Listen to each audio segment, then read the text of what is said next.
We are recording. I figured. Okay. All right, we'll call the special meeting of the October 12th Corcoran Planning Commission meeting to order, and we'll do roll call. Commissioner Wu I'm here.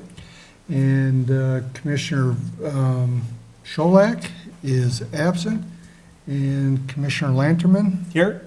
Commissioner Jacobs here. So let the record know that we have 3 members in attendance, and that qualifies as a quorum.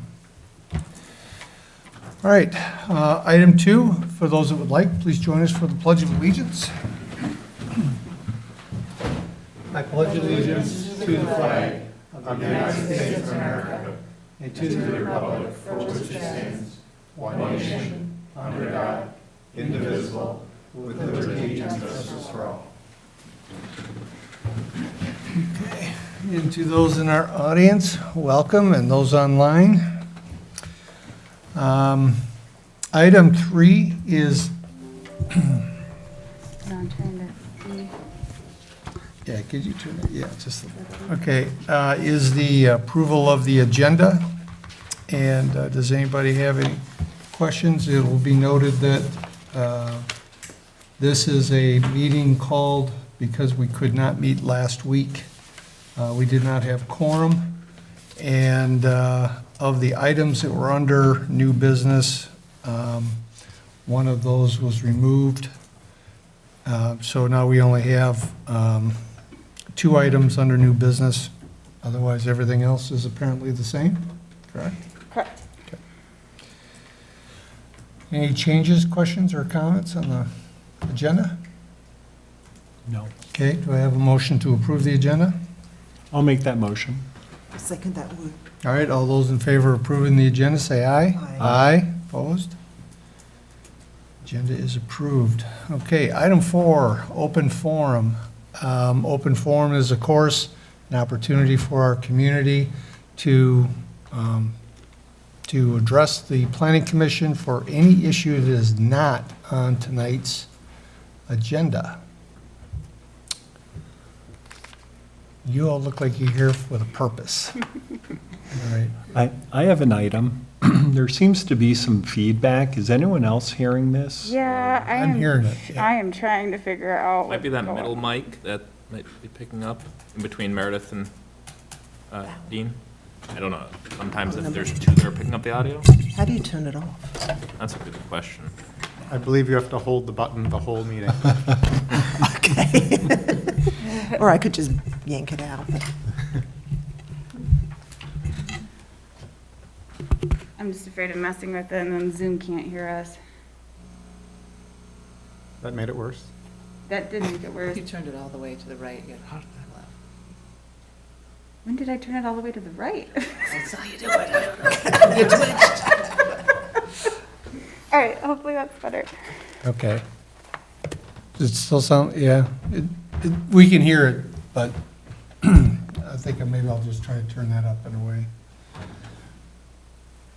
All right, is there anybody online that'd like to get open forum? Members of the public online, if you'd like to speak at the open forum, if you're joining us by phone, please press *9 now.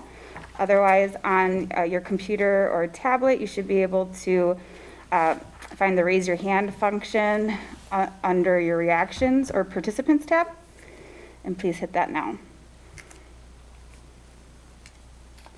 Mr. Chair, I'm not seeing any action at this time. Okay, we'll move on then at this point to item 5, the minutes from September 2nd, 2021 Planning Commission meeting. Did anybody have any questions or comments about the meeting, about the minutes from that meeting?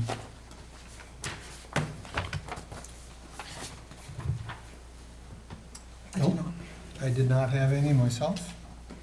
I'll make a motion to accept the minutes from September 2nd. I'll second that one. All those in favor say aye. Aye. Aye. Opposed? All right, the minutes passed.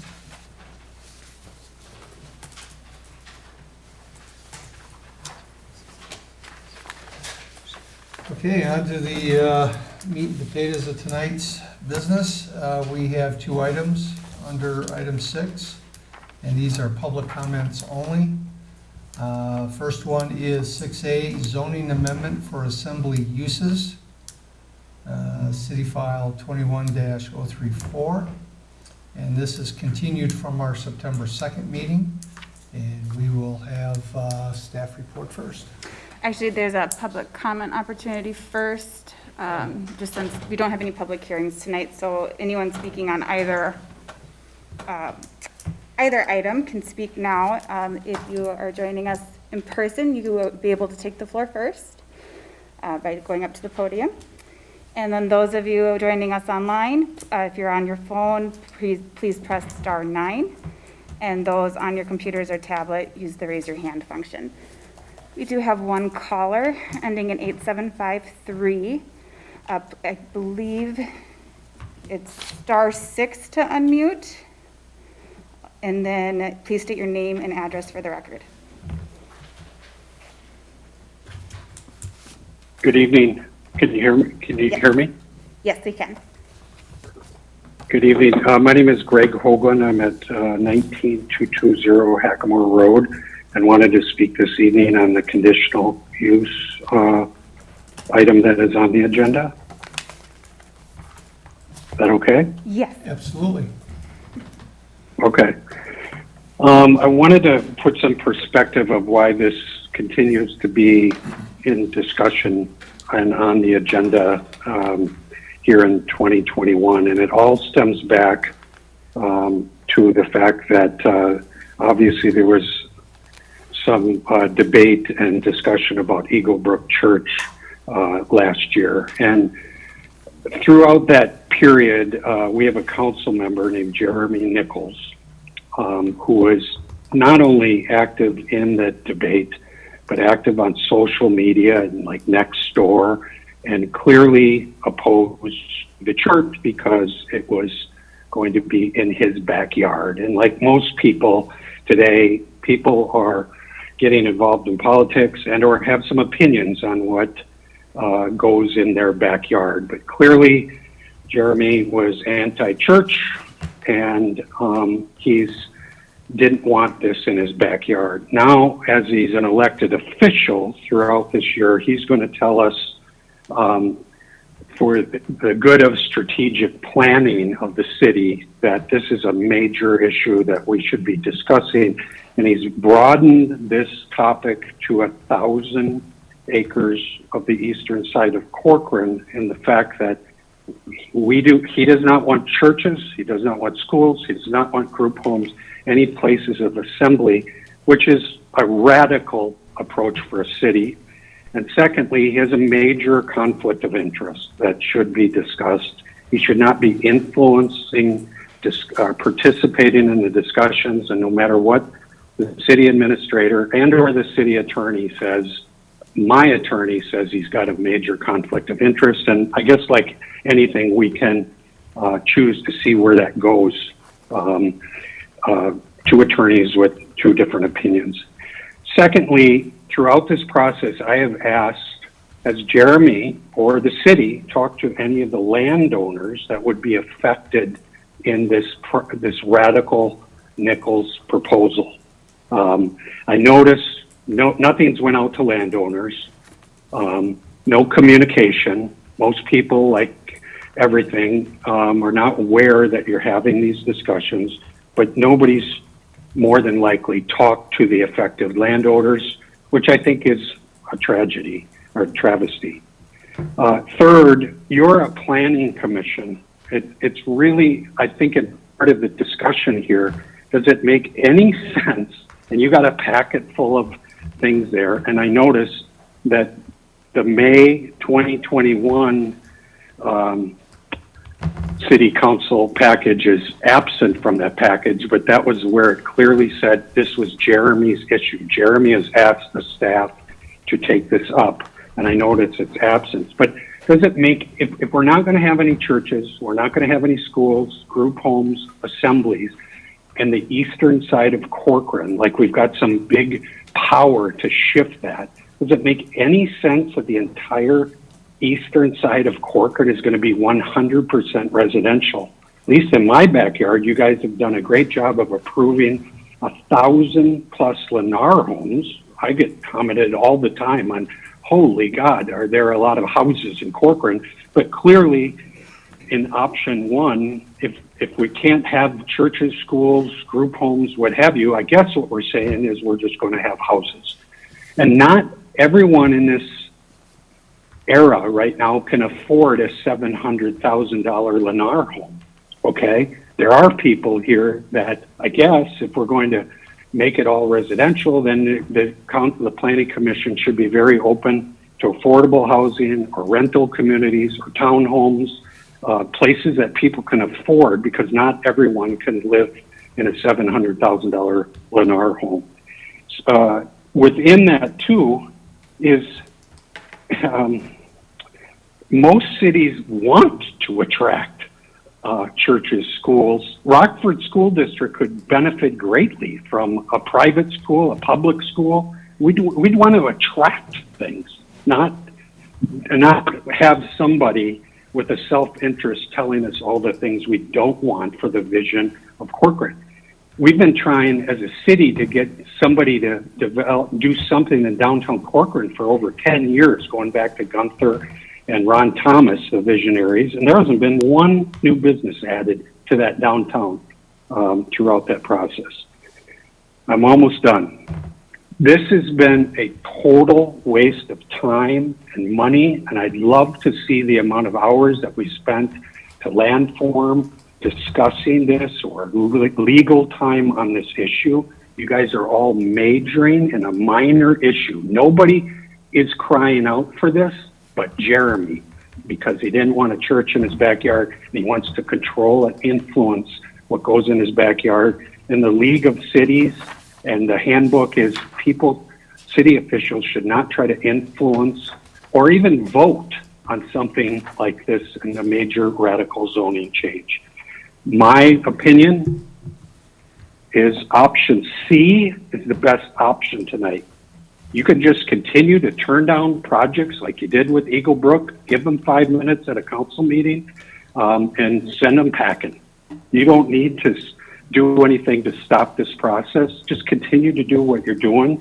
And Mr. Nichols, I know, has many opinions on what should come, open space and what have you. He's been here less than 3 years. He doesn't want anything coming in his backyard. And why are we even debating this? Those are my comments, and thank you for listening. Thank you, Mr. Hoagland. Okay, anybody else? We have one Zoom participant who joined us after I explained the public comment opportunity. So I'll say one more time, if you are wanting to speak on either new business item tonight, please utilize the raise your hand function on either the participants tab or the reactions menu. So you're saying that they missed open forum? No, they didn't miss open forum. They joined right as public comment, and he's raising his hand. So I had a feeling. All right, please state your name and address for the record, and you can go ahead and go now. Hello, my name is Jonathan Coots. Can you hear me okay? Yep. Okay, perfect. My address for the record is 19398 Lupine Lane. And thank you for allowing me the chance to speak tonight. I wish I could have been there in person. Unfortunately, work would not allow it. That being said, I did hear Mr. Hoagland speak about the topic in regards to the zoning concerns that have been raised. As you know, I have strong opinions on the topic as well. I don't think anybody here on the phone, anybody there, has an opinion about wanting something in their backyard. It's about wanting to do something that's done in an intelligent and thoughtful way. I think we can all agree that a building the size of a Walmart that is within spitting distance of many homes is probably not an ideal situation. and was ultimately the antithesis for a lot of the discussions that are ultimately going on around this topic. For my purposes, my opinion is, I want to live in an area where there are many homes, many children playing, not necessarily close to large buildings, lots of vehicle activity. Vehicle safety is very important to me. I know previously it has been brought up regarding the reliance on vehicles when you do have a primarily housing-centric based area. However, the reality is we are in a suburb, so inherently we do have a reliance on vehicles. So we're not actually speaking about a new requirement for reliance on vehicles. We're talking about kind of business as usual. In regards to whether you want something in your backyard or not, I don't think anybody wants to dismiss or minimalize any group that wants to come in and make Corcoran home, but it's about actually making Corcoran home, not coming in and basically bullying your way into getting what you want, regardless of what your neighbors are looking for. I know there was also another comment about Councilmember Nichols' tenure here in the city. I think it was less than 3 years. My tenure here is around the 2 years mark myself. I don't think that makes me any less or any more of a resident. I'm a resident of Corcoran, as he is a resident of Corcoran, as Mr. Hoagland is a resident of Corcoran. And while I disagree with his opinion and how he has chose to express his opinion, how he has chose to attack the council members and the planning commission members, I do recognize, though, that he is a member of this community and he does need to be heard. That being said, I would hope that you would hear the more reasonable voices in this city, maybe a little louder than those that are protesting and want to sell their property and leave this community. Thank you for your time. Thank you, Mr. Coots. And at this time, I don't see any further hands raised. Okay. Oh, sorry.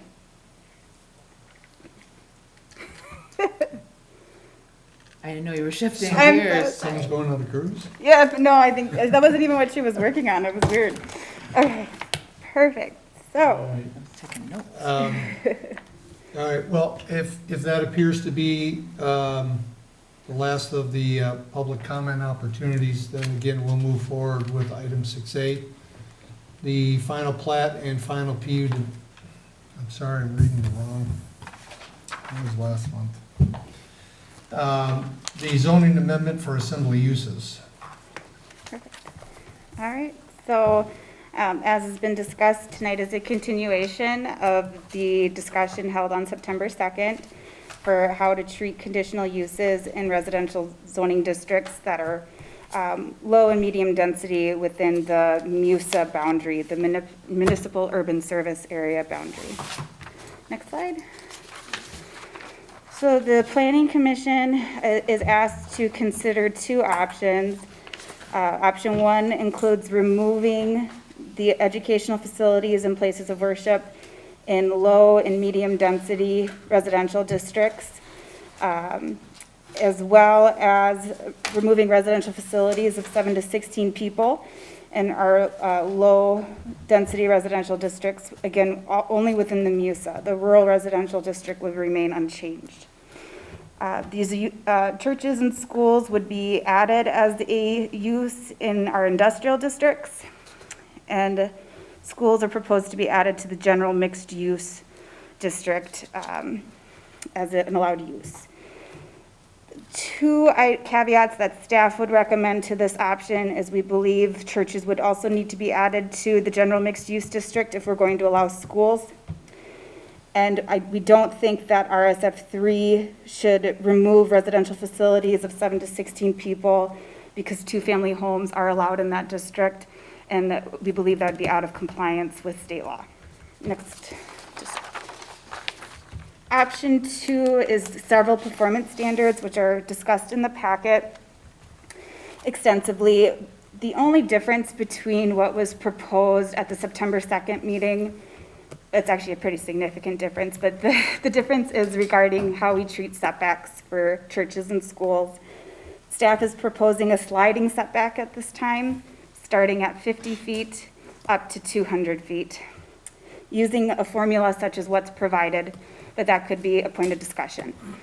Building footprint size would be the basis. Anything at or below 15,000 square feet would be subject to a 50-foot setback on all sides.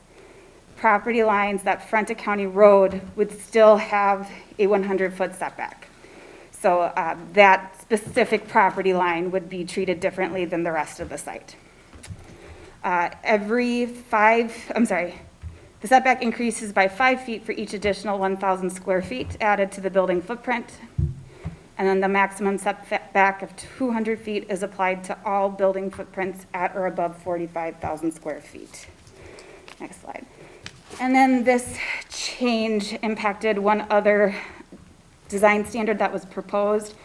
The landscaping zone, instead of that being a set 200 feet, would be at least the width of the applicable setback for the site. Everything else is staying the same. So one item to consider if the Planning Commission proceeds with option 2, it'll be important to consider how or how not to apply a clause in our city code that does provide building and parking setback flexibility from county roads. Again, that would only apply on the property line fronting a county road. It would not impact the other property lines. Next. So I provided several tables in the most recent packet that compiled staff research. As you can see, we can find examples of both options throughout Minnesota. It does seem to be more common for churches and schools to be allowed as a conditional use in single-family residential districts. And it is not unusual for performance standards to be attached in addition to requiring review by City Council. Next slide. The most common building setback I found when there were specific performance standards was 50 feet from all property lines. Champlain does have a couple of instances where they apply a 100-foot setback to the front property line. And then I think it was Maple Grove that doubles the setback for the side yards if they are, required for the district. So if they had like a 25-foot setback in that district, it would be a 50-foot side setback for churches and schools.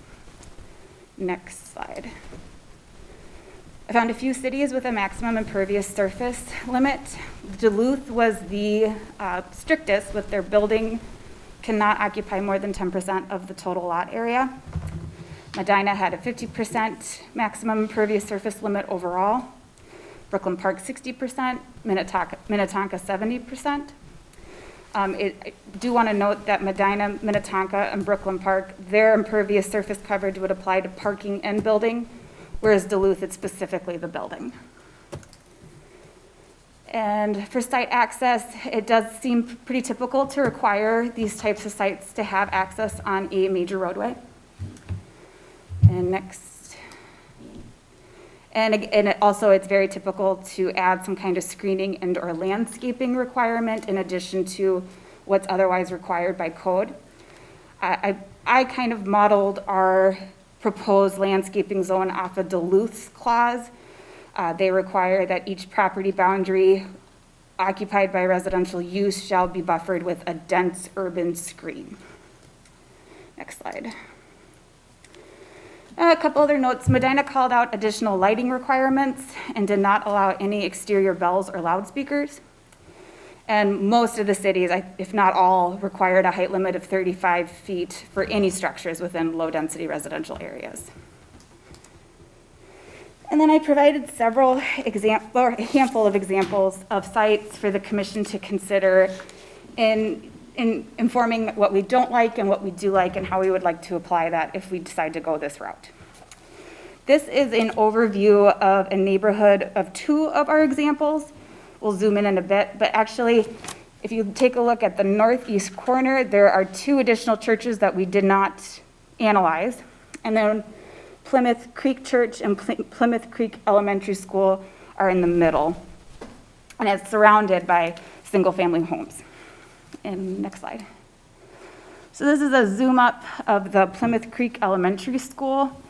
As you can see, there is landscaping that abuts most of the properties to the west, minus one house that doesn't have any kind of screening. The parking lot also seems to be rather screened. There is a community garden to the north of the site, and so it provides some open space that is usable. And it does have access onto a county road. Next slide. And this is just south, the Plymouth Creek Elementary School. As you can see, there are a lot of trees that provide significant screening from the building, as well as the recreational fields to the west. And again, there is a county road to the east. This is Church of the Open Door in Maple Grove. The site does not seem to have access onto a county road, or not at least immediately.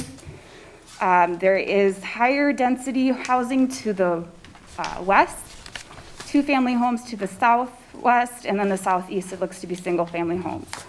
This site is a bigger church, definitely, and also a significant parking lot that takes up most of the site. And there really isn't much of a urban forest, per se, between the houses to the south or even to the apartments to the west. Next slide. This is Woodridge Church in Medina. This is more of a rural neighborhood with the single-family homes surrounding it. Again, the site has access onto a county road, lots of open space, and the building and parking lot seems to be significantly screened from the neighboring homes. Next slide. And this is our very own St. John's Evangelical Lutheran Church. Again, significant trees that separate the site from the single-family homes that surround it. Some open space and even a cemetery on the middle west of the site. And it does have access onto a county road. Next. This is Rush Creek Elementary. There really isn't a lot of landscaping on this site. There's a little bit to the south, not a lot to the west. The parking lot is pretty close to the county road that they have access to, but lots of open space, again, that gets used for recreational space. And next. Finally, this is the largest site that I had you guys take a look at. This was Wyozada High School, 3 parcels totaling 170 acres. More than meets a 200-foot setback from the residential areas. Lots of screening. The city the city of Plymouth owns a parcel to the north that is just open space.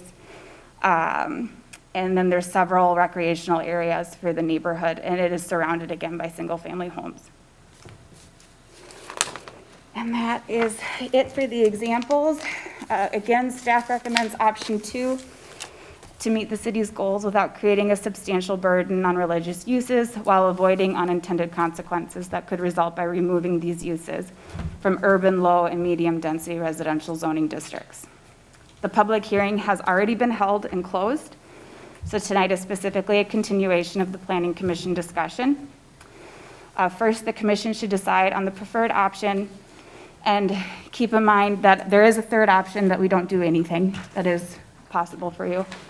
And then the commission can provide additional feedback on the specifics for the preferred option after you've made a decision. Thank you. Great, thank you, Natalie. Much appreciated. Yeah, as the agenda has under item 6A, it does say open public hearing and close it, but since we already have held that, we'll move right on then to 6A4, which is the continuation of commission discussion and recommendation. Mark, I think if you don't mind, I'd like to open with you and any questions or comments that you would have from the city attorney. Thank you for being here tonight, by the way. Because trying to take a straw vote if we're all for option 1 or option 2, I don't want to enter that right now. Sure. I just kind of want to hear some of the issues related to both of those options. Sure. From a legal standpoint, because I know that was primarily what drove us to this continuation. So I think it's appropriate that we pick up from that point. Thank you. Well, we were given the opportunity to submit questions to the city attorney, so I would like to hear your responses to those questions, and then I'll provide my comments. Absolutely. Mr. Chair, with your permission, then I'll just proceed through the questions that Mr. Lanterman submitted. You were the only one I received questions from on this topic, but I had a chance to look through them. I appreciate you're giving me a little time with them to get you some better responses. I'll just go right down the line if that's all right with you. Perfect. The first question asked by Commissioner Lanterman had to do with whether RLIPA, or the Religious Land Use Institutionalized Persons Act, federal law passed in 2000, was kind of the only consideration, the thing to be worried about here as it relates to churches and religious uses. As far as the concerns related to religious uses, assembly uses, as the line we're kind of walking on this, it's the primary one as far as federal law, and it's going to preempt all of the state law that you were asking about. Is there something that we have to watch? No, so the RLIPA and the constitutional considerations, First Amendment claims, things like that, are going to trump anything at the state level. The second question asked had to do with analysis of substantial burden and unreasonable limitations claims. And let me see here. Basically, the Commissioner Lanterman asks whether option one, removing the conditional uses in residential zones, imposes a substantial burden on religious exercise, where it results in about an 18% decrease in the amount of vacant land available. What I would say is presently the map does seem to leave adequate land. So would I say, if you ask me today, does the removal of this land and what the proposal would be by making the change in option one? No, I think that still leaves adequate land, adequate places for religious uses, churches to go.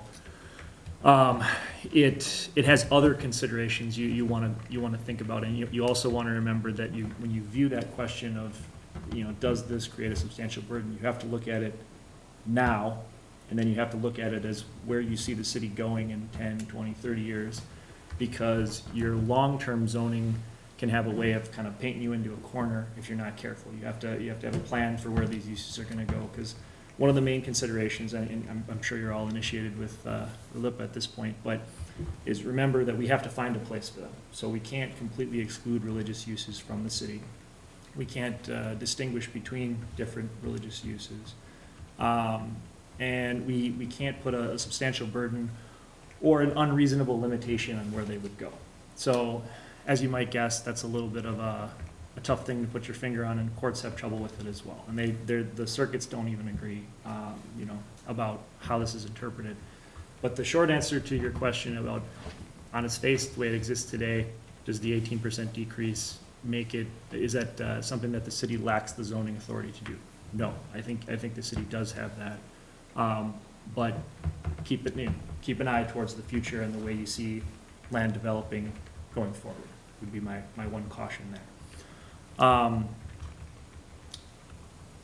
Transitioning kind of to the third question, which talks about option two and whether these 8 additional requirements, do any of these effectively create this substantial burden on religious exercise?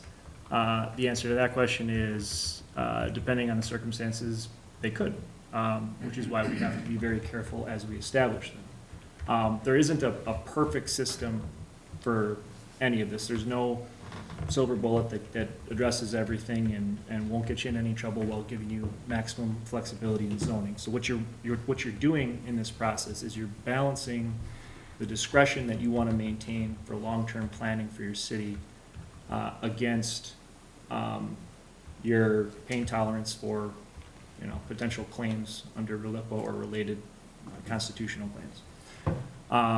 Now, that's not to say that, I don't think that either of these options are, inherently problematic. I think they both are defensible. However, the facts will determine how defensible at the time you ask, and at the time you ask them, what does the zoning map look like at that point as well? So the individual criteria that we've been looking at, I think Natalie did a nice job of having adjustable criteria that grows with the site use. You don't have a one-size-fits-all kind of an answer. The CUP standards I find to be pretty general overall, in the sense that they talk about preservation of the neighborhood, and, are there adequate public facilities, things like that. That can be somewhat subjective, but those determinations usually are kind of met with the performance standards anyway. Are they on a road that can support it, things like that. So I guess I kind of answered question 4 as well. I think they're both kind of defensible, just, as far as an equal terms claim as well. Commissioner Lanterman, you had asked about, are we treating churches like other assemblies? Yes, we are. And I think in either of these options, we're not really in any danger there. You asked about the strict scrutiny standard and the protection of the surrounding areas. Is that going to be a compelling government interest? I believe it will be. We don't have, there's no locks for any of this, but, the Second Circuit, for one, has made a determination that protection of the character of a neighborhood is a compelling government interest. I think that will be supported. That part worries me much less than getting the standards right itself. Question 6, I liked this one. You had asked the question kind of, it's an interesting philosophical question. Option 1 and option 2, is 1 the least restrictive, and, can they both exist as a potential viable option, or do you have to go for the least restrictive option? I would answer that by saying option 1, technically you could say option 2 is perhaps less restrictive because it allows religious uses in more places. You could argue that therefore it's option 1 can't be the least restrictive. But we also have guidance from the courts that say that the city retains zoning authority to decide where these uses can go. So in order to make sense of that, the courts have said that cities have to have the ability to decide churches can go here, assembly uses can go here, the same place, but not here. But as long as we leave, plenty of viable options. The more viable options you leave churches and assembly uses, the better off you will be. Next was asked about the St. Michael case from a few years ago, and whether there was whether it made sense to look at something like a safe harbor provision, put that in the code. You could look at that. You could do that if you wanted to. I don't see it a whole lot, and I think it's a little bit strange in implementation, because at the city level, the council is the ultimate decision maker on whether or not an application passes. There isn't a check. There's not a board of appeals we can send it to or anything like that, right? So what you'd be saying is that there'd be an option for the council to reconsider a decision that they found to be a substantial burden. And what I guess anecdotally what I'd say is, if that situation arises, the church will have already informed you of their position on this, and you'd be making a decision anyway. So could you put a provision in there to make it easier to change law to fit with a claim you found to be viable under RLIPA? Yes. And it might make it a little bit faster, but you still retain right now the ability to make text amendments and to reverse course on things, to allow early reconsideration of applications, things like that. So you can accomplish the same thing under the present framework without specifically adding one. However, if you want one, I know that there are cities out there that have done it. There are not a ton of them, but there are some. The kind of the breakdown question that you asked then after that was, so, kind of which is the more legally defensible position. And as you probably can guess from everything I've said at this point, it's the quintessential lawyer answer of it depends. it's extremely factually specific, and it's time-based. It's what does the map look like when you're asking me. As I said at the top, you know, if you ask me today, does taking 18% of the land out of this and just, you know, shifting the zoning, does that really create I don't think it does create a substantial burden. But ask me in 10, 20 years, if the map looks very different, a lot of the land that we know is going to develops into residential property, making it ineligible for assembly uses. It might create a result where we're funneling assembly uses into areas that maybe we don't intend long-term, whether that be commercial or industrial or perhaps even areas abutting or, you know, or too close for comfort to a residential neighborhood that maybe we don't think is ideal, but we don't have anywhere else to put them, so that's where they go. All that's a long way of saying that I don't think you're limited, and you absolutely can't pick one of the options, and you absolutely should. They both have their merits. I guess in its simplest form, if as a body you believe that assembly uses are not compatible with low-density residential uses, right? Now, a lot of cities, a lot of neighbors have not made that determination. That's where a lot of them go. There are some that have. If you take the latter position, that they are incompatible, then you're probably better off just changing the zoning. That way you don't want to be, that way you're not fighting against the grain, you're not trying to, you know, look for excuses to not grant an application that is properly zoned in a given area. The biggest loss on that is flexibility, long-term in particular. I think one thing we're fortunate about there is that if we do that, typically what would happen is you'd create a number of legal non-conforming uses. That's not the case here because I believe the three churches were all rezoned to public institutional, so we're covered on that part of it. So that's one piece of good news for the option one position.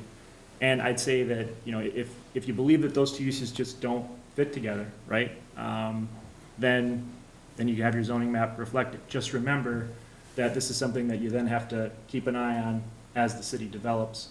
And you want to try to avoid those long-term unintended consequences that can come with that loss of flexibility, because obviously it's a lot of area that you're giving up potentially over the long haul. You know, the nice thing about it, it's simple, it's straightforward. You're not getting into the weeds too much about, you know, a number of different provisions. You're just saying, not here, we'll deal with it over here.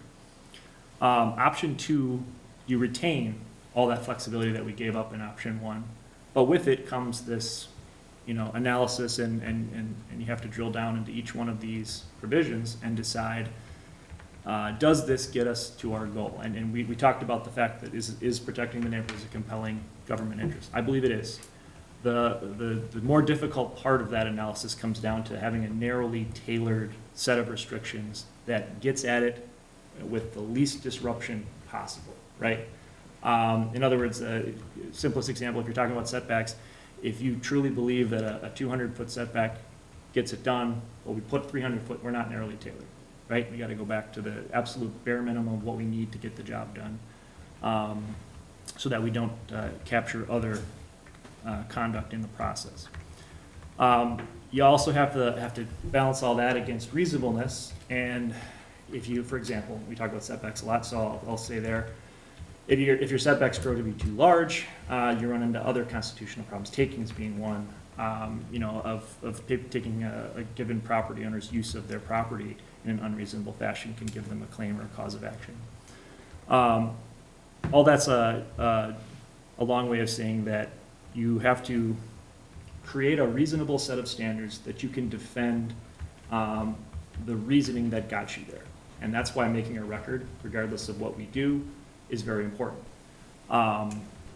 If the decision is to proceed with option one and make the determination that assembly uses and low-density residential uses are not compatible in the same district, we need to make findings as to why that is, right? And why do we feel that way when a lot of our neighbors don't? Flip side of that coin, if we're going the other route and we're going to use option two and we're going to create these additional standards, well, why do we have, how did we get to this setback number? And I think, again, I think staff did a good job of, starting from a reasonable, a number that we already, a recognized value, if you will. So the 50 feet that we used in the residential district and then jumping off from there. That makes a lot of sense to me. And I do prefer this gradual growth with the site because I think it's important that it not be one size fits all, because I think we could all agree that, one large assembly use might not be appropriate in one of these neighborhoods, but something much smaller and closer to the size of a usual house, doesn't necessarily need a huge setback or anything else, right? And we want the property owner to have the ability to do, what they want with their property within reason and without disruption to the neighboring community. Yeah, I've been talking a lot. I don't know if maybe it's better if I could answer what questions you have jumping off from there. I can keep going if you have any direction you want to point me.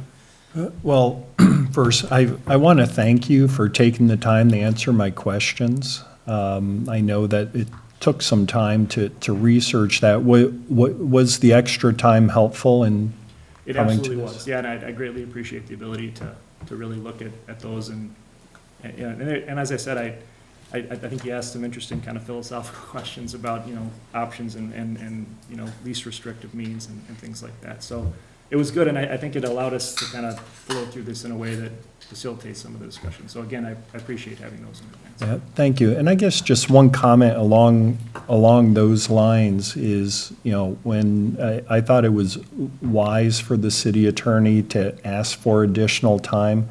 I guess I get a little concerned when this commission is asked to make decisions on projects this important and be given 7 days to do the full research. So I guess I would ask in the future, if we do have significant projects like this to be considered, I personally, I would like some additional time just to do my research and have the ability to just be a little more thoughtful. So it was helpful to you. It would be helpful, I think, to us.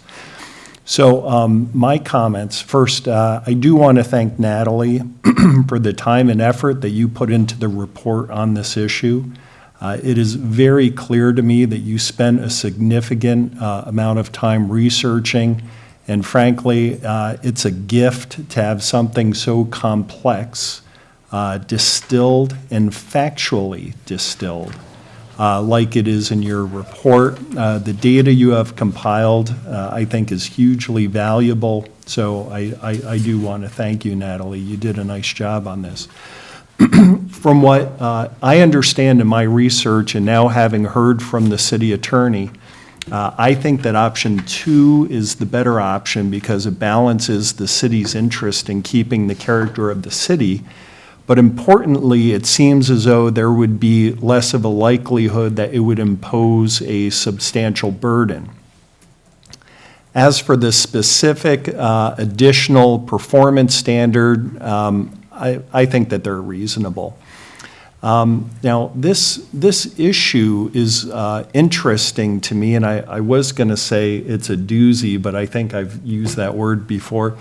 But this issue is interesting because of, one, the gravity of dealing with First Amendment religious liberties, and two, as far as I know, this issue is not before us because of a pending application or challenge. So I share the frustrations of an earlier caller. I guess I'm not totally sure why this is even before us, but that being said, because of that second part, though, I think we're left with trying to identify and determine all of the potential outcomes of what practical effect a change to our conditional use permitting may have. It's kind of a guessing game.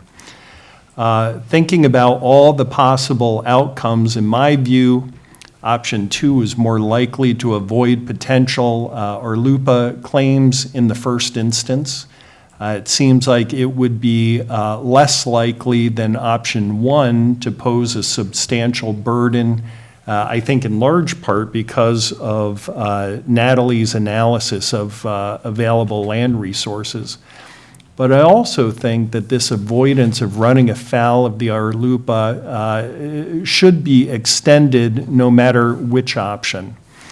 If there is something that the city has not thought about, or in a particular factual circumstance, a condition that turns out to be substantially burdensome, I think the city should be able to adjust. And fortunately, this is built into our LUPA, and I just want to read into the record this short text from the act. And I quote, "A government may avoid the preemptive force of any provision of this chapter by changing the policy or practice that results in a substantial burden on religious exercise by maintaining the policy or practice and exempting the substantially burdened religious exercise by providing exceptions from the policy or practice for exercise, or by any other means that eliminates the substantial burden." And that's from Federal Statute 42 U.S.C. 2000. I did pull the case file in Riverside Church versus City of St. Michael, and I read all of Judge Frank's orders pertaining to that case. And this safe harbor provision, that provision was held to have relieved the City of St. Michael from liability on several counts. 8 counts were dismissed just through the use of this safe harbor provision. So I agreed with all of your analysis. I think I would put a little more importance on including a safe harbor provision in this code. Now, the federal statute does dictate what the city can do to adjust when faced with a religious liberty issue. I think that is intentional to provide for all of the different factual scenarios that can arise from, but would allow the city to change course where, for example, there's not enough land or the performance standards are substantially burdensome. So I think in any event, whichever option is preferred by this commission and the city council, I do think that 42 U.S.C. 2000 should be expressly referred to or cited in that code. That's all I have. Great, thank you. I just have a couple questions, believe it or not. And I want to draw your attention to the Eric Damian Kelly article. Have you had a chance to read that before? I'm not sure if I have. I've read a number of them, but I don't know which one. Zoning for religious institutions. It was part of our package. Part of the packet, yes, I did read that one, thank you. Okay. And so, under item 5 in his report, in his paper, it's titled Regulating Religious Institutions as Special or Conditional Uses. And he goes on to talk about the substantial burden test in RLUIPA, whatever. And he goes on to say that thus risk-adverse local governments should simply make houses of worship uses by right in a reasonable number of zoning districts. A local government that fails to do so will find its ordinance tested under the compelling governmental interest test imposed by the substantial burden clause of the Act. And he further says it would seem to be a fair reading of the law that if a local government does allow such uses by right in a number of districts, it could allow them as uses by review or special uses in one or more other districts, particularly if there are clear guidelines for when the special use will be approved.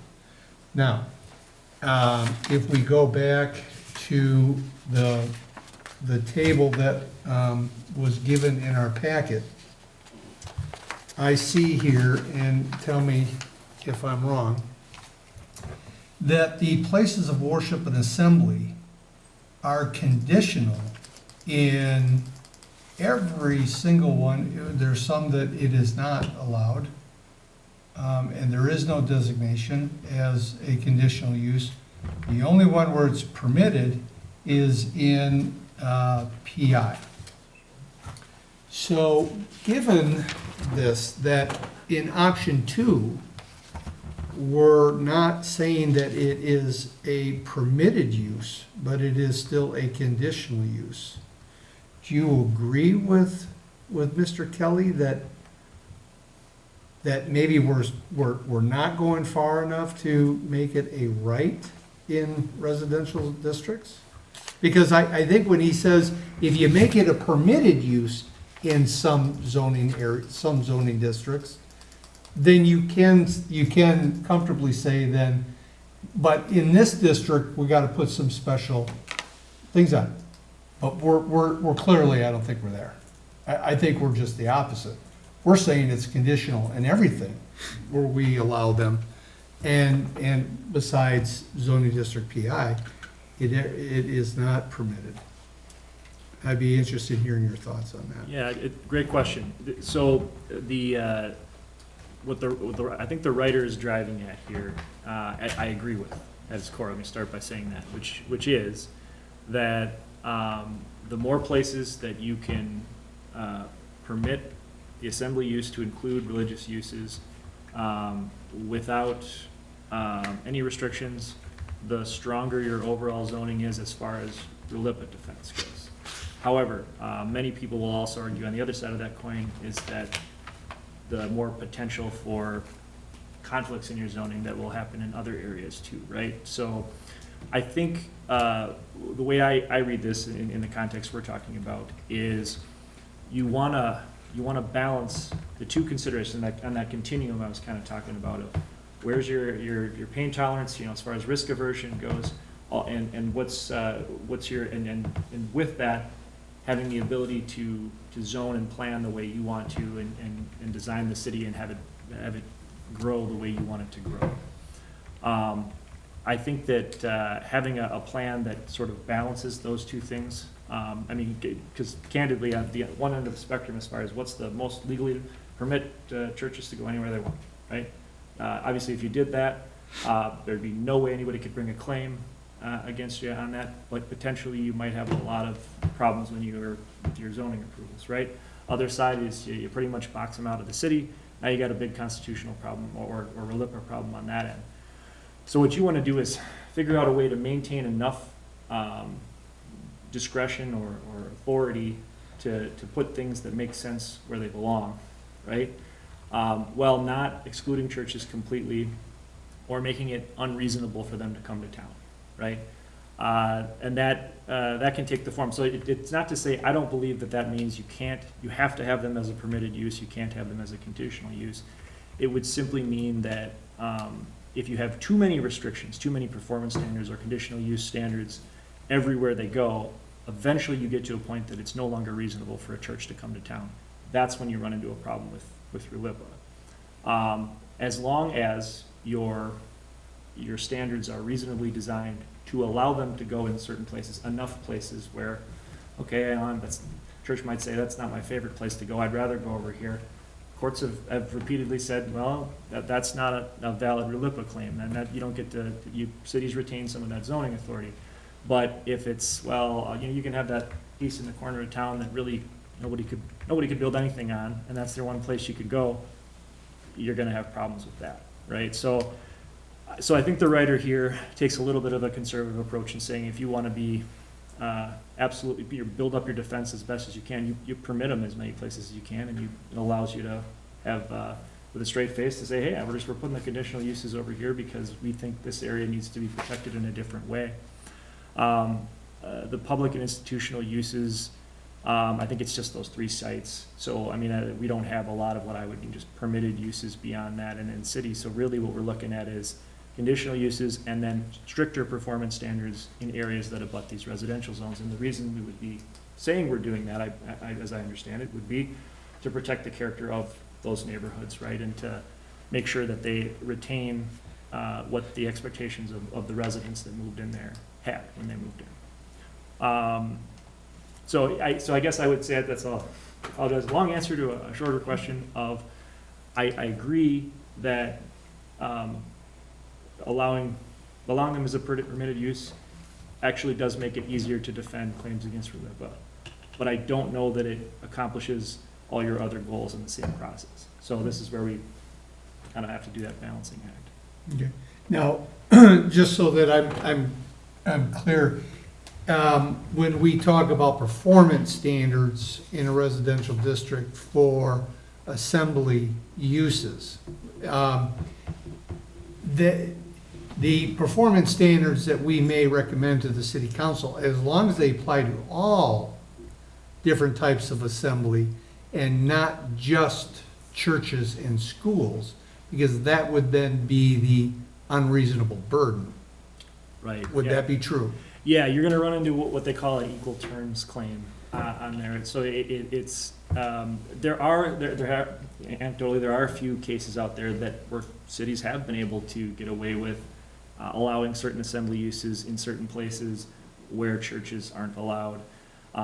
However, those facts are very specific, and it does create a large amount of risk. So my advice on anything RLIPA related, very simply, is anywhere you put in a church, school, theater, any kind of assembly use, they can all go there. And any place you exclude, a church or school, and exclude them all. You're basically saying it doesn't fit in this zone, right? Okay. All right. Great, thank you. Commissioner Wu, did you have any questions or comments? Yeah, I did of the have city attorney? I did have a question about the state licensed residential uses and the Fair Housing Act. And I wanted to ask you your opinion on that, as far as having groups of unrelated individuals living in a home. That can occur in a lot of instances in a single-family home. It may not be even drawn to our attention that that's, people sharing a home. Now, so my question is that while that's not being discussed in option 2, if I understand that correctly, that has been dropped from option 2, why was it, or can you give me any background on, is this a concern for the Fair Housing Act that we would want to say that state licensed cannot be part of a residential district? When you're providing residential care, can you realistically say that that doesn't belong in a single-family residential district? Another good question. For the Fair Housing Act, the concern, and I think staff correctly points out that the original draft of this before it was vetted kind of suggested, well, we just eliminate those completely. So it was really restoring those where they kind of had to be. You absolutely can go the other way and add all of them to be allowed in any of those zones if you wanted to. The law you're referring to basically just says you can't exclude these state licensed facilities from areas where you allow comparable residential uses. They don't want people screening out group homes and things like that in residential zones. That's the purpose of that portion of the law. So I don't think there's any danger of that here. We're simply saying that we're going to add that back in to make sure we're compliant with the state law. If you want to propose to add more back in, you certainly can.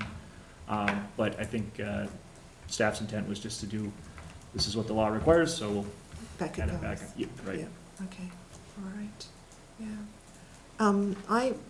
When I spoke the first time when this came forward, I said that I supported option 2, and I still do, very strongly, actually. While Mark speaks to the legal aspects, I speak from an urban planning aspect. And I feel that, schools and educational facilities of a specific size that meets the conditional use standards, our design standards, would be an advantage to a neighbourhood. I do not feel that removing these kinds of facilities, services from a neighbourhood, serves the neighbourhood in any shape or form. I really do not. I think even just looking at the images from the flyovers, you can see how much of that land is provided when those schools and churches are not in session. Those are places where people can be in the neighbourhood, where children can play when school's not in session. If you take that away, they can't go play in there. You know, that's a very simple understanding, but it's a very basic one. I think we all have memories of playing in the schoolyard when school wasn't in session, and you're removing that. I think a lot of people cannot rely on the car to take their children to school. I think having schools as part of the neighbourhood is absolutely essential. Children need to be able to walk to school or have that choice. And I think that churches, because of the, you know, that article talks about just the vast range of services that schools and churches provide to neighbours. It's got to be a part of the neighbourhood. So for all the reasons that have been already discussed that you've brought forward, but then for these reasons as well, I support option 2. Okay, so we have 2 for option 2. I myself, I think I said that, I'm also an option 2. I'm sorry about that.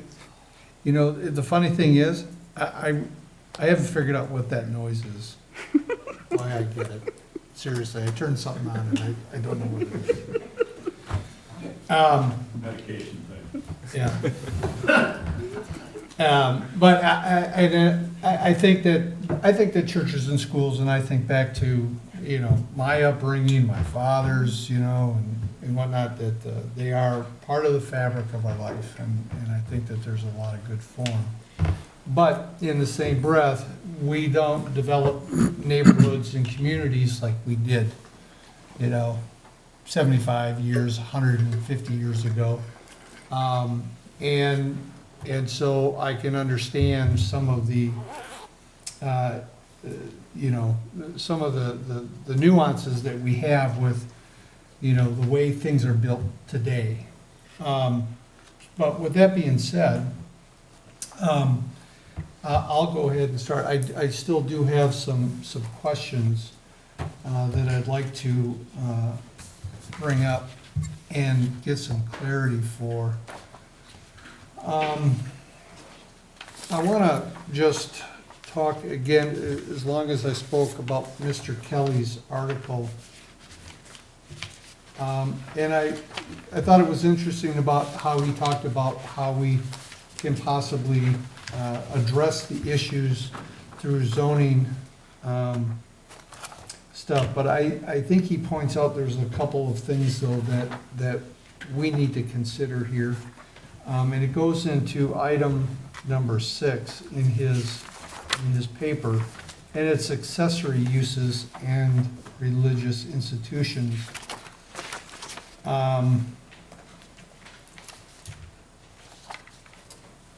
He says that local governments may want to consider limitations on other types of accessory uses in certain residential zoning districts. For example, some religious institutions today run fleets of buses, and they may also include bookstores, gyms, movie theaters, recreational activity centers, including two, and this I thought was interesting because it was part of the Eagle Brook, where they have digital electronic signs, broadcasting studios, televisions, towers, et cetera, gymnasiums. And then maybe to your point, Commissioner Wu, accessory uses that ought to be considered carefully are soup kitchens and homeless shelters. And in there, he goes to talk about how that they are used day after day, week after week, and will likely lead to conflicts, particularly in exclusively residential areas. The law on limiting accessory uses at religious institutions is not entirely settled, but at this time it appears that two rules would explain many of the decisions.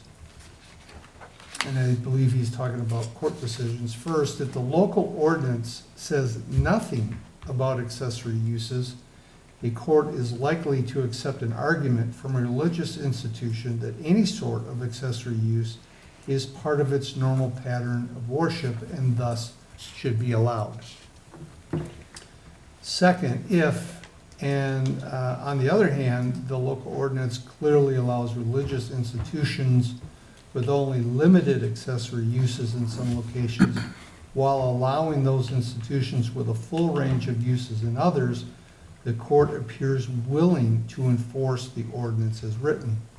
Thus, any effort to update a zoning ordinance dealing with religious institutions should include a serious discussion of what accessory uses are appropriate and acceptable for them in each zoning district. So, with that being said, I don't know that either option, well, option two. If I could just comment, I think it's a bold statement to try to predict what a court will or will not do. I'm sure our city attorney will agree with me when I say courts, you can't predict. Okay, That's fair. so I think it's a bold move, but I think you raise an excellent point with those passages. And I guess my question is, because we don't have an application in front of us, and we're being asked to predict, different scenarios years down the road. And yes, I think between options 1 and 2, I prefer 2. But I'm also wondering, what are the legal, and I'll pose this to you, what are the legal challenges, what legal challenges could we face if we just maintain the status quo and wait for an application to come before us? We don't have an application here, and we're trying to be proactive, and I applaud everyone for trying to be proactive, because this is a very important issue. But would it be in your opinion, as the city attorney, would it be a wiser decision to take, I think, option 0 and not accept any of this, and don't do anything until we actually have an application in front of us to allow us to consider those specific facts? Because I think in answering some of my questions, and I thought that you did a very thoughtful job of that, you mentioned there are a lot of different scenarios, there are a lot of different fact patterns that can affect that. And I think we're kind of in a position right now where we're being forced to predict what all of them are and come up with the best solution to appease all of those patterns. And I guess I'm just wondering, between 1 and 2, I'm a firm 2, but I also think that option 0, which is do nothing and wait for an application, should also be seriously considered by this commission. Can I just mention that I don't think we have had an applicant. We had an applicant a year ago. We don't have an applicant in front of us now. No, but this is, Well- but no, my point is, Mark, is that we have had an applicant. We had an applicant with a full range of services. We got to read that. I was in Australia, I read it.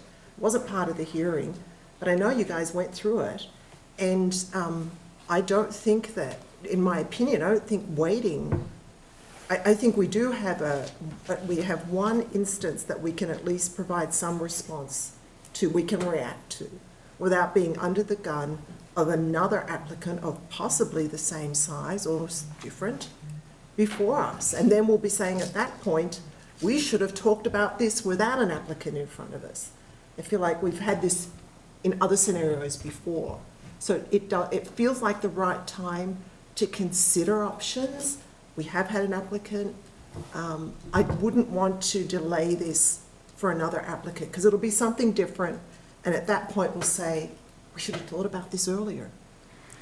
But you would agree with me that every application is different? Every application is different. Okay. So then at what point does one take action? Do you say, is it the next applicant that we are proactive? Is it the next, or when? And I would say that now is neither too early nor too late, but I would say that it is not the point at which one does nothing. Well, I guess I would disagree, because I would say the time to take action is when there is a packet full of facts in front of us and we're asked to make a decision about a specific application. But we must make a decision with some policy behind us, and it takes time to craft such a policy. And I think that when we talk about design standards, we talk about many standards, but I'll talk about the design ones because those are the ones I'm more comfortable with. They take some time to craft, and I think when we have, and I know we've gone through this when we've had different size residential applications come in front of us, we haven't had the experience, we're like, oh gosh, we have to make decisions now, and we may not have any kind of standards that we feel are helping guide and inform us. And I'm saying now is the time when we can at least put something in place, we can trial it and see when we do have another applicant come up, whomever they may be, and we can test it and say, is this working or isn't it? And we have something to go on. But when we have nothing, then I feel we're scrambling. And I feel we've been in that position, not about churches, although that did happen last year, but with other applicants. So that's where I'm coming from when I make these statements. Mr. Chair, may I have the floor for a moment? Sure. So I want to speak to the points that you guys have just raised. Meredith, you're on point with, I think, what council was intending when we asked the planning commission to opine on this. You will get a chance to review any specific application because that's the function. But at the beginning of this year, we also heard from the planning commission, you guys wanted to be more involved in setting the vision for the city. And one of the top goals that the council had for itself was reforming how we handle zoning ordinances. And this was one of the 3 topics that we selected for this year. And we asked you to review, these are the 2 choices. Council's role is to set policy, set the vision for the city. Your role is to give input on that vision and the most effective way to implement it. So I would ask you to consider, on the 2 options you've got in front of you, let us know your thoughts. We'll take that as input as council sets the policy going forward and reforms the code or chooses not to. But don't feel like you need to predict the future for any specific application. You will get to handle specific applications as they come in. That's just not what we have to do here tonight. Understand. Great. Thank you. So I guess the question that I brought up, and one of, while there are examples in Mr. Kelly's article about accessory uses, the one that I think he maybe missed that I see, and I think maybe some of us see a little bit more frequently, and we can name them, is churches that are providing daycare services. Would that be an accessory use that we would want to either prohibit or to, if we say nothing, I think the article alludes to, if you don't specifically prohibit it, then the church could say, well, that's just part of our business, and we do that.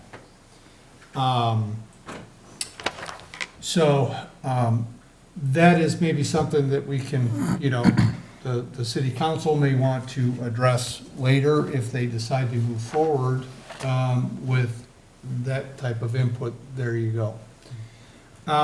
The other thing I wanted to mention is that,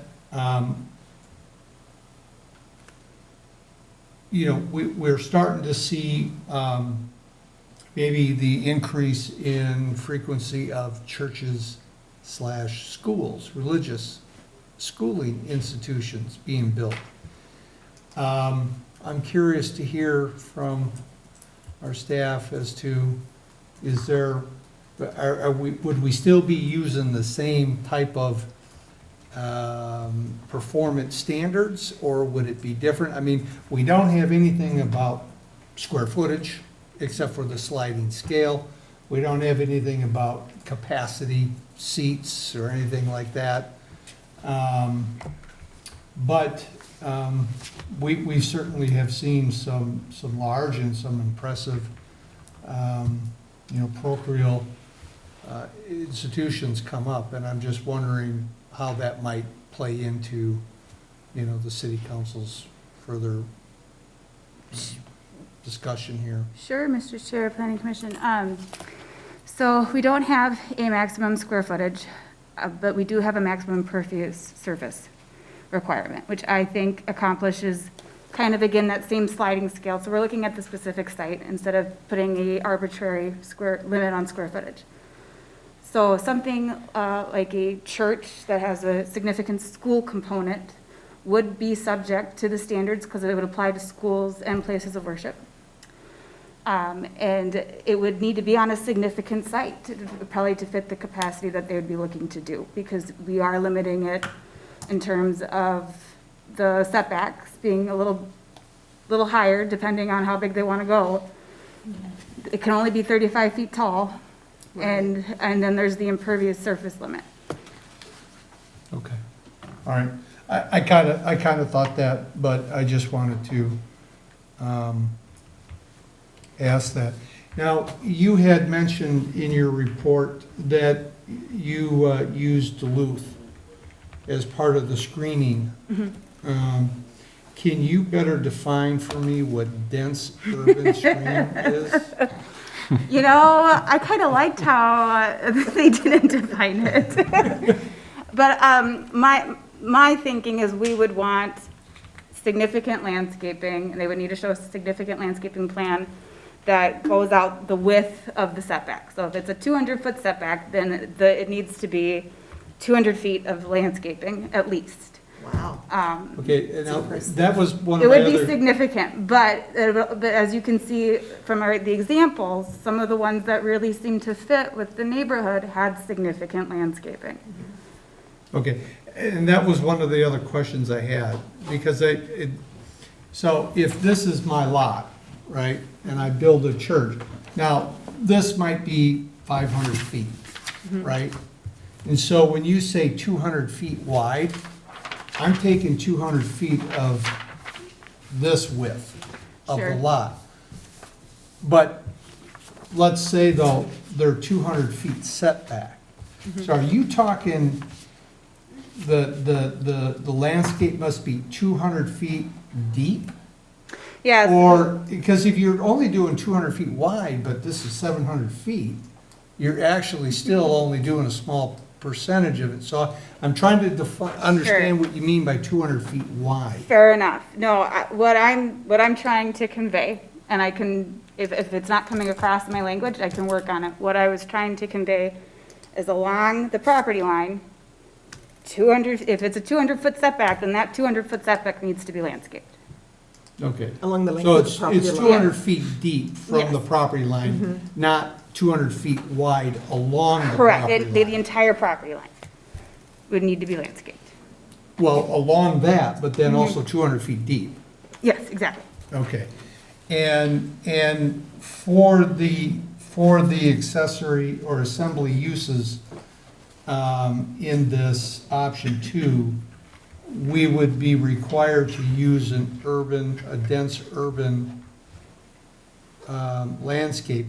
That would be different than our traditional landscape ordinance, which is one overstory tree per, Yeah, this would be 100 feet or- above and beyond that, yeah. And I could work on better defining that if that's something that you feel is important. well, I mean, it's gonna come up. I don't think it's a term we can Okay. allow to go undefined. Yeah. Okay.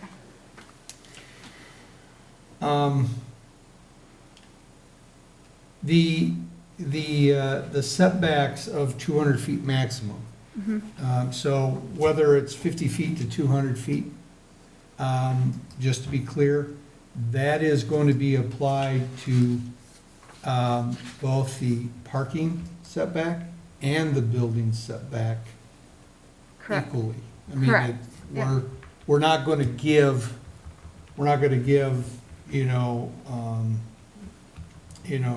some relief for parking because of a landscape issue, landscape Correct. or anything. We're pretty much, this is it, 200, if it turns out to be 110 feet, it's 110 feet. Yes, For no, both parking and building. exactly. The setbacks would apply to property lines, parking spaces, drive aisles, and loading areas. Okay. Hold on a sec. Didn't we, wasn't there a question about or we have in our ordinance about the increase in the landscaping that allows a reduction in the setback. Now, didn't that come up as something that we Yes. needed to discuss about whether such allowances would be made? Yeah. Would we consider such allowances? Well, yeah, and that was something that was kind of discussed at the last meeting, was, we'd like to find ways to give to encourage some flexibility. So we could choose to say that clause does not apply to these uses. We could make that determination, or we could allow them to take advantage of that with additional landscaping elsewhere on the site.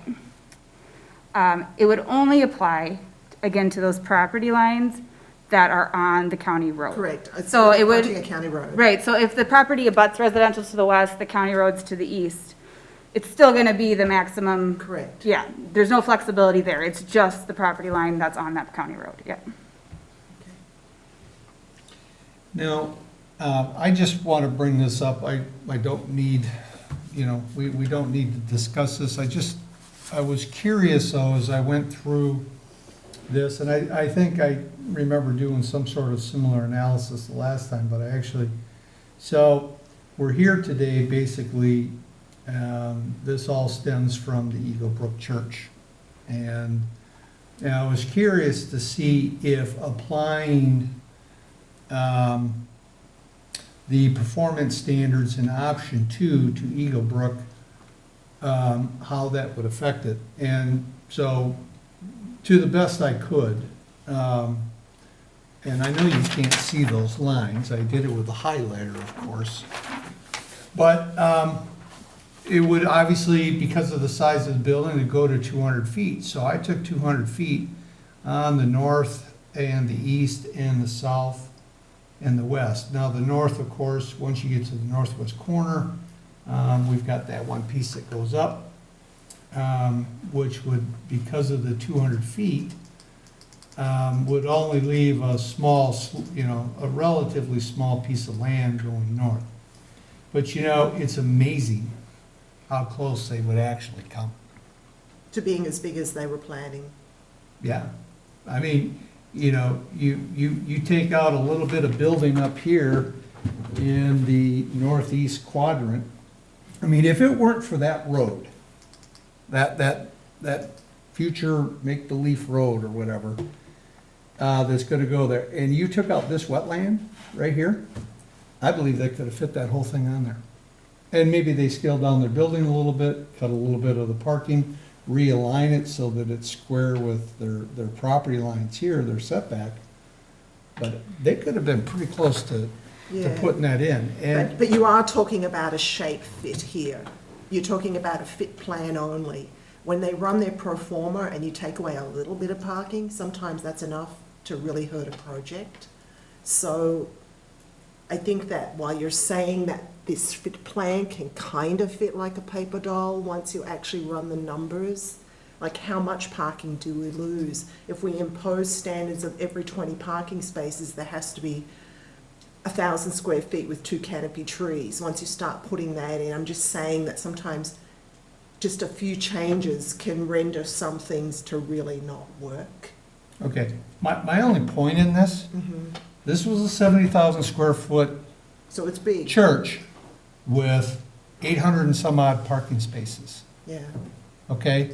If that was a 60,000 square foot church with 700 parking spaces, it would have fit. And would that make a difference to that neighborhood today with that church being that much smaller under the proposed zoning? That's all I'm trying to point No, out. Okay? yeah, no, it's a So, very good point. and the difference here in performance standards is that, and Mr. Kelly talked about it, one of the options is you just simply limit it by capacity. And the capacity of a church at, 500, parishioners, or a school based on so many children,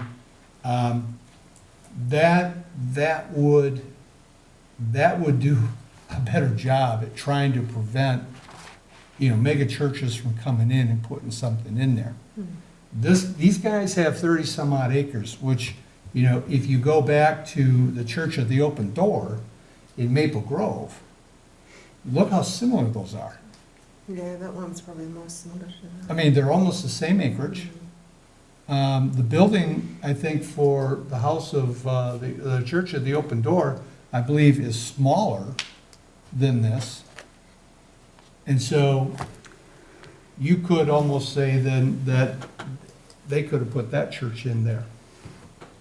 Mr. Chair, I do believe the Church of the Open Door, the impervious surface limit would not be something our the proposed performance standards would allow. That parking Okay, lot takes up well- a significant portion. Well, you're right, and I thought about that. Yeah. All this fails on the impervious, depending upon what you set that at. But you gotta remember, if you take a look at just this site plan, and I don't have measurements, I'm just throwing it out there. Sure. But if you take a look at the impervious site plan, you have to include all of the 200 feet that you just put in around it, plus this upper corner here isn't gonna have anything in it, because you wouldn't be able to build in it. I'll bet you they make 50% here. Mr. Chair, Yes, if I can have just a minute. You're talking a lot, and I love it, but we still would not have, being on the planning commission at that time, we still would not have had full access to a county road or the state highway 101. That was a limited access point. And that was our biggest issue that we rejected this, was just access Okay, to the site. Mr. traffic and Varenkamp, such. I'm not trying to justify Oh, I understand. rebuilding a church on this site, but you could take this scenario anywhere else and put it on a county road, and you're gonna deal with the same circumstance. But I'm still Aside saying, from that though, one deficiency, the way it's being written or talked about now, it's still not there because there's not a full access to a county road and that was the one thing I'm gonna bring up at council. We got a major access to county, state highway, anything like that. It's one thing that's kind of missing, if I can just add. Because that was our biggest issue recommended to the council, was access to 101 and Hackamore. and And I'm not doubting that. everything else, so- Again, I'm not trying to rehash the justification for I what. wanted to add a Yeah. little bit more to it. It would have But been this is really some, close. but option one, option two, changing this is something that'll apply to anywhere in the city. Thank you All right. very much for the time. So, I'll just leave it. If anybody has any comments on it, be free. Other than that, I think that's all of the questions, that I had. Aside from the noise, I get the 9 AM to 10 PM. Question though, so option two, these are pretty broad and basic and minimal, guidelines for performance standards.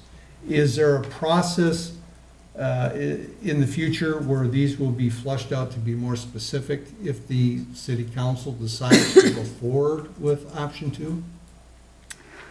Where things like, urban dense, urban landscape will be, defined better, any accessory uses will be defined better? So we do.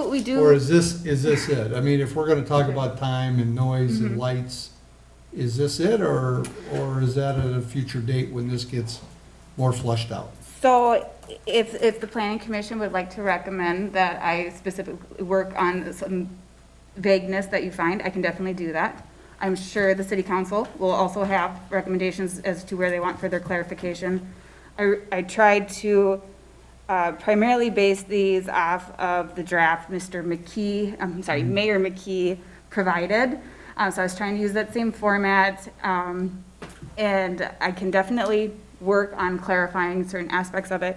As far as the accessory uses, our code does specifically outline accessory uses. So I think the only one that would be a question mark that would apply to churches is the daycares. whether or not we would want that to be an accessory use. But we do specifically, we have a specific section on accessory uses in residential areas and what can be allowed. And anything that's not specifically allowed is not allowed. That's the way our code's written. So, so I can do whatever you guys recommend. Oh, no, I'm not asking. But, But yeah. if the city council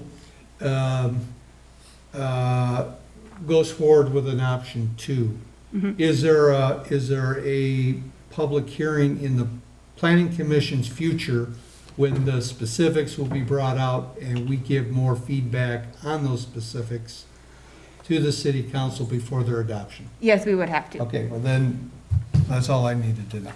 I mean, we don't have to dwell into the nitty-gritty here, because there's not much to dwell into, and I certainly don't want to create it here.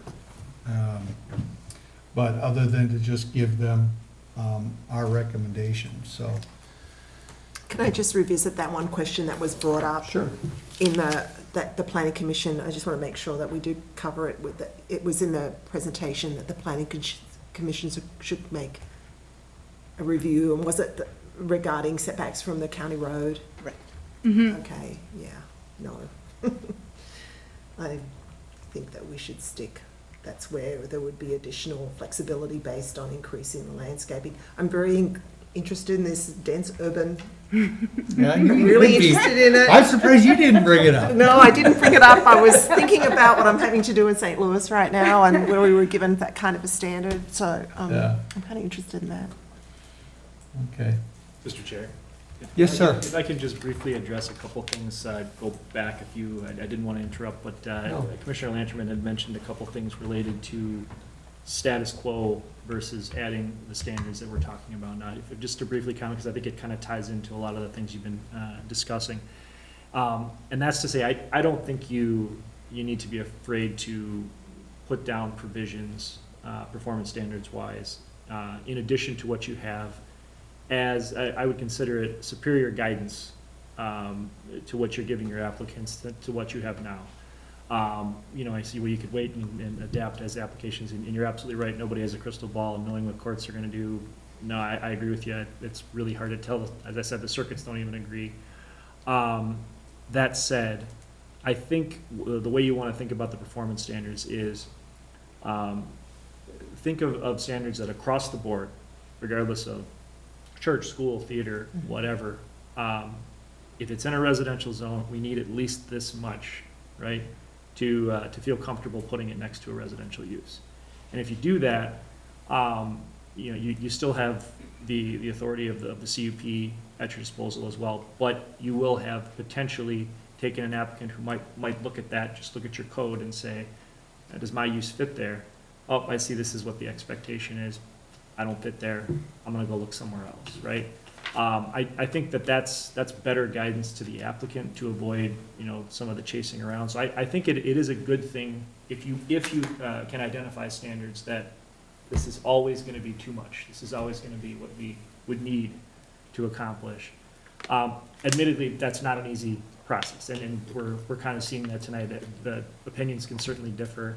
You wanna find as reasonable a jumping off point as you can, and then decide if you're gonna adjust from that, how you're gonna adjust from that, and why you're gonna adjust from that, why it's important to do that. I wouldn't go the opposite route and work backwards from a past or a future application. I would think about what do you need, and maybe use past applications as illustrations of what that might look like, but nothing more, right? Think of the standards as this is where we draw the line for it to be appropriate, and anything above that we'll consider.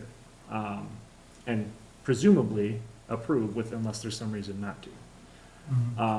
So to the extent that this list is too long, you think that you want things out of there, we need less, you can do that.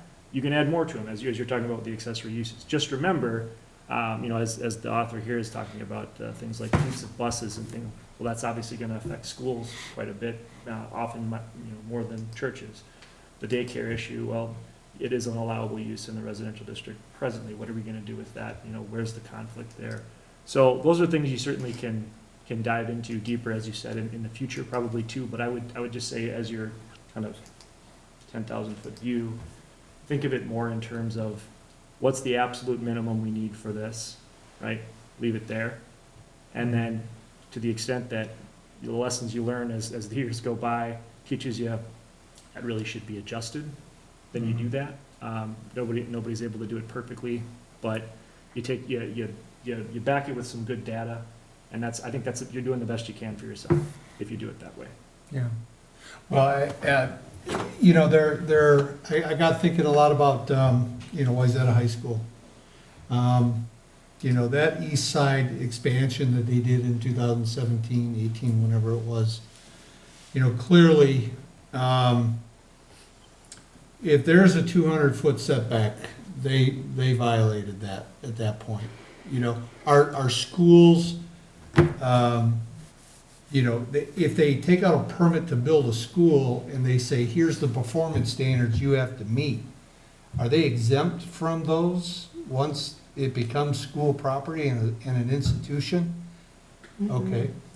But that school also has gone through, so not only, they're over 650,000 square feet in size. That's a monster building. But more importantly, for the interaction or the influence on the adjoining neighborhood has been, I think, in my opinion, the expansion of their athletic fields. And, you have your main stadium, and those have lights, and I can understand that. I can understand the noise thing.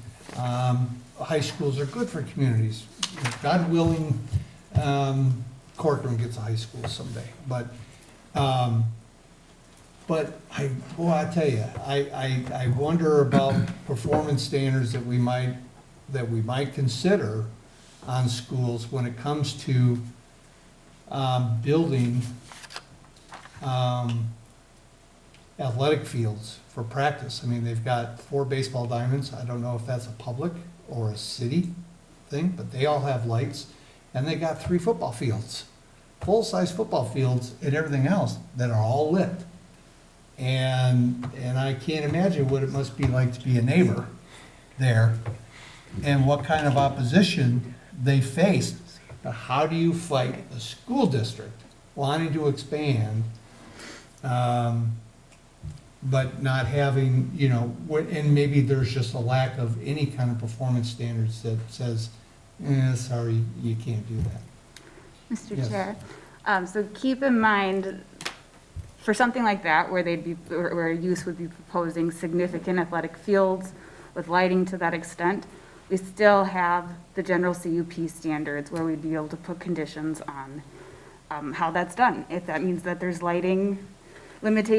lighting limitations, we can still add that on even if it's not a performance standard. And that would be a perfect example where that would be completely appropriate because that is a massive use.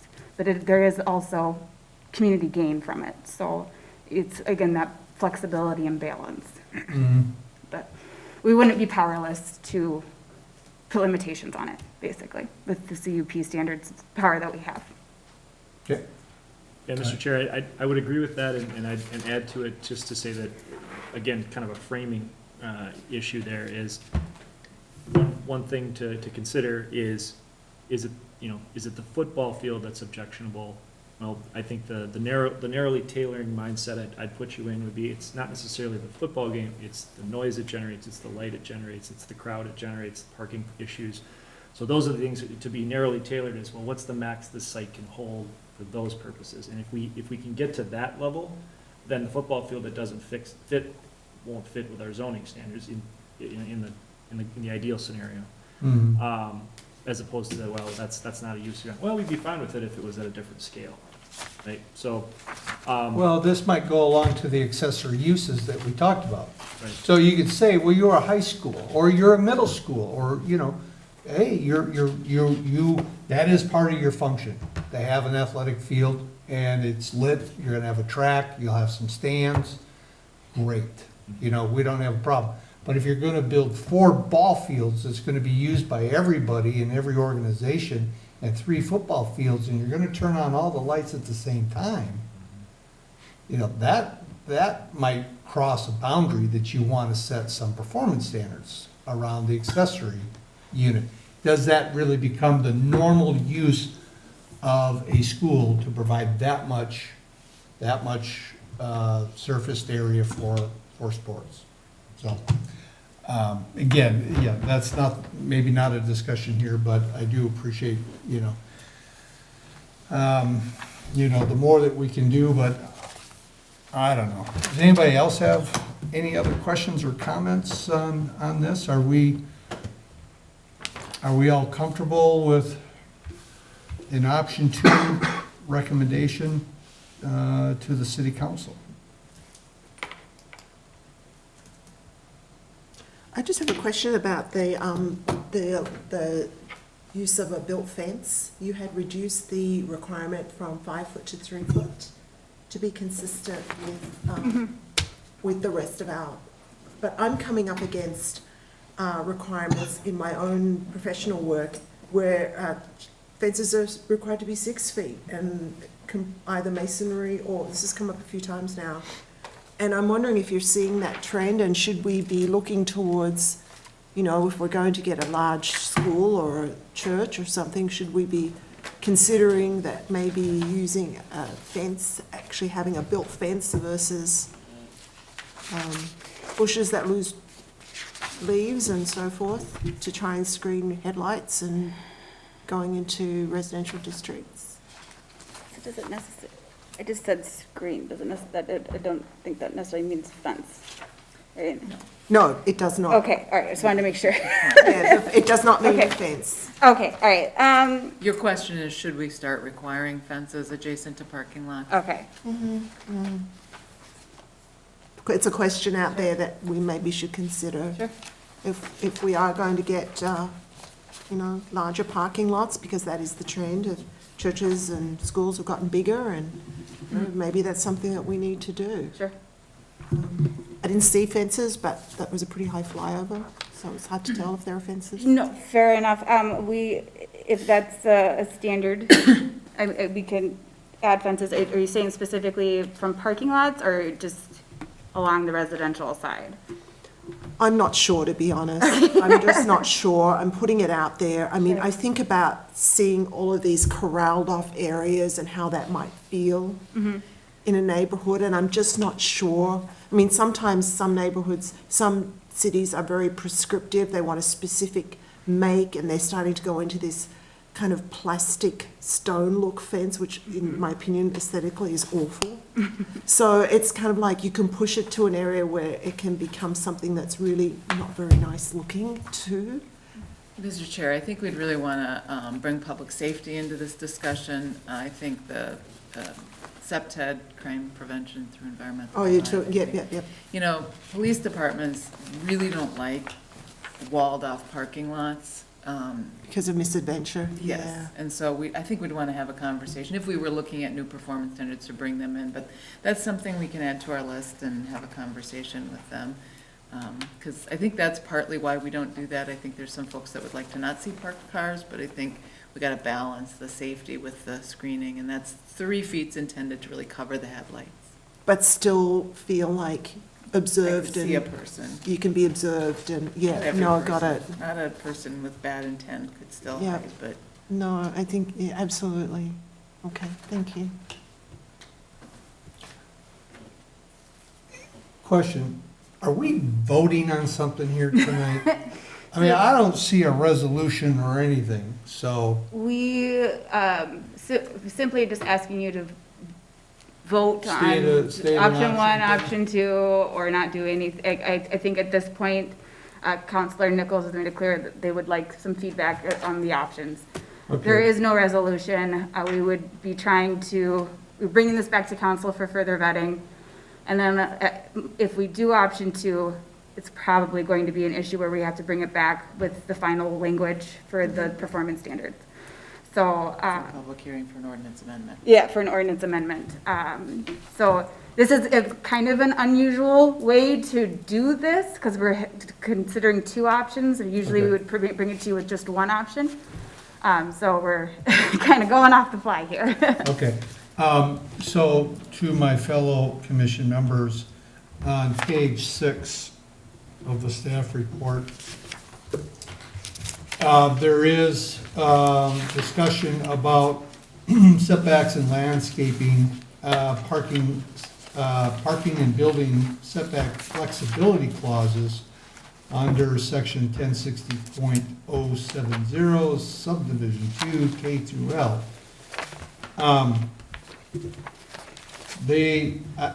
So I read it, and as I look at it, as it applies to assembly, I would give my recommendation, my opinion to the city council that there be no flexibility for these uses in a residential district. Yeah. I think that just defeats the entire reason why we're going through this exercise. And Mr. Chair, just to clarify, I think the reason Natalie put it in there was the idea that it could give people room to shift it towards the roads and away from residents. And that's why we were asking the question. So there's a 100-foot setback, and let's just we'll keep talking about Eagle Brook. If there's a 100-foot setback along 101 in Hackamore, do you want to give the flexibility to go down to that 60-foot setback and allow that building to shift away from the residents? And the answer can still be no. I just wanted to be clear why we thought you should think about that option. Well, and I thought about scenarios like Okay. that. You know, so if you are abutting residential and, okay, our setback is 60 feet, but we've got room on the backside and it's wooded. You know, if you allowed them to go through, since that's already shielded, I could see where you might want to allow for a lower setback because nobody can see it. I mean, you know, we saw the examples where there were clearly examples where buildings and parking lots were not visible to anybody. And if that gave you more room in the front than to do the dense urban landscaping or whatnot, does that make sense? I think you're saying the opposite of what I was trying to I think say. you're talking about two different conditions here. Okay. You're talking about Sorry.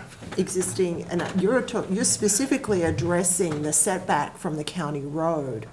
And you're saying that that flexibility would only apply in that front yard or side yard or rear yard setback from a county road, although with their access Yeah, required. all county roads are front road. It's gonna be yard. front yard And setback. it's a 100-foot setback, and you can reduce it to 65 if you, or to 60 feet if you add a lot of landscaping. And so almost everybody who comes in does that. I mean, Bellwether's done it. Correct, Vinia they've all has done it. They've all moved closer to that And county added a lot road. of. Okay, but I wasn't just referring to a road. In this part of the report, it doesn't say anything about flexibility due to a road. Not the section? I thought if it doesn't address that, I'm not going for it. We're talking about section 1060.070. Yeah, I'm talking, yeah. Yep, this is building setback flexibility, and this is on county roads. Okay, so this Yeah. wouldn't be flexibility from Rear yard or side yard? No, if side yard or there, backyard or it would or the only be adjacent on the property? county roads where there would be flexibility. Oh, Yep, okay. so I'm if sorry. there's an adjacent residential area, there is no flexibility. Okay, well, then I would still say, my opinion would be to not have any flexibility in that. You two can express your opinion. They want to move Topic. closer to the road, and they can do it, and it increases the space between their neighbors, I would say yes. I'm still interested in that dense urban landscaping, though. I really am, but I would say that that is a flexibility option that is beneficial to the neighborhood. So you'd be willing to give them flexibility to move closer to a road if, If their landscaping meets the, yeah. Because it does increase the distance around, when Kendra mentioned okay, it. but the landscaping is already dense. See, so I don't know what you gain. The neighborhood gains more space from that development. Okay. Mr. That's Chair, the plus. Yes, may sir. may I pose a question for the Yep. council to, for the commission to consider?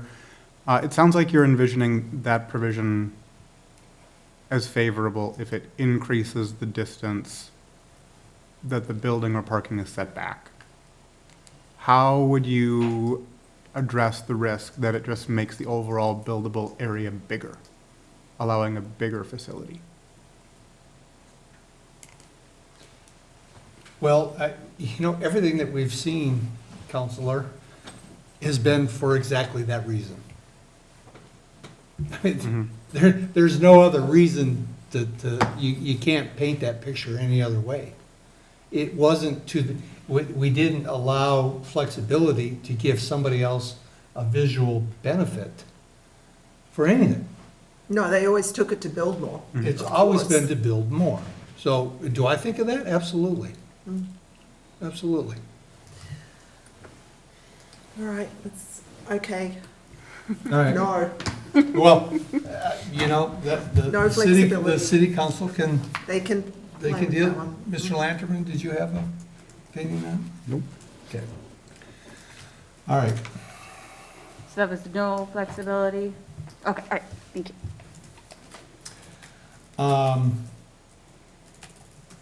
All right, well, then I guess for the record, since we don't have a vote, I would recommend to the city council option 2. I agree. And Mr. Lanterman? I agree. Okay. So with that being done, obviously, any input the city council wishes us to babble on about, we are full of opinions, never afraid to give them out. So hope that helps with your, Very much. your Thank you all. future task. All right, let's move on then to item Kimberly. 6B. And that is final plat and PUD, final plan for Amberley First Edition and Bellwether 6th Edition. And this is not a public hearing, so we will move right on to the staff report, please. Thank you, Mr. Chair. This is for the first phase of the development of what was known as the Van Blaricom property on your piece. It's just directly west of the existing Bellwether development south of Stig Road. And the project has recently received a grading permit from the council to allow them to begin grading and begin installation of the trunk water main. The trunk does not specifically serve them, of course, that serves a larger area. The request this evening is for approval of 87 single-family homes and 7 outlots. Most of those 7 outlots are for future phases of development. Oh, can I just stop you there for a minute? Mr. Thames? Yes. Yeah, by all means, I'm sorry, but I wanted to say thank you for joining us tonight and for all your insight. It was much appreciated. Of course. Yes, thank you. Usually it's a lot more rowdy and attended for these things. Quiet night. All right, thank you. Have a Thank great you. week. I'm sorry, Matt, or Kendra, Yep. please continue. So of those homes, 62 of them are in the Bellwether 6th Edition. It's an extension of the Bellwether, the Del Webb development.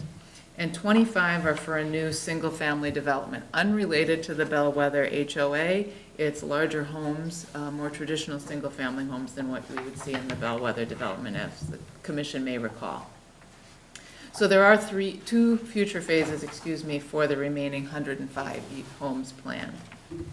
As part of the Bellwether 6th Edition, the developer will dedicate a little over 5.5 acres for the expansion of the city park. And that land will include a well house and a potential water tower site. That is still under study by the city council, but that is one of the planned improvements in that park area. When we reviewed this previously, the Stig Road improvements were a large part of the discussion, and those will occur with this phase, improving Stig Road by paving it out to 116 and making turn lane improvements on 116. That's still working through the county process on exactly what those are. As I mentioned, grading and trunk infrastructure is underway. This light green area shown on the screen is Amberley First Edition. There's a new entrance off of Stig Road planned. It has a landscaped median to create a more official-looking entrance. And that does not connect to the Bellwether neighborhood. It will only serve this neighborhood. It'll have 2 temporary cul-de-sacs stubbed to the west that will ultimately connect to a new north-south public street with a second connection up to Stig Road. And it's not on here, but I'm pretty sure that's Robert Lane that it connects with. Just to clarify that, back at that picture? So you saying then at the southeast end of whatever that road is there? That's a temporary cul-de-sac, but since it's not going to adjoin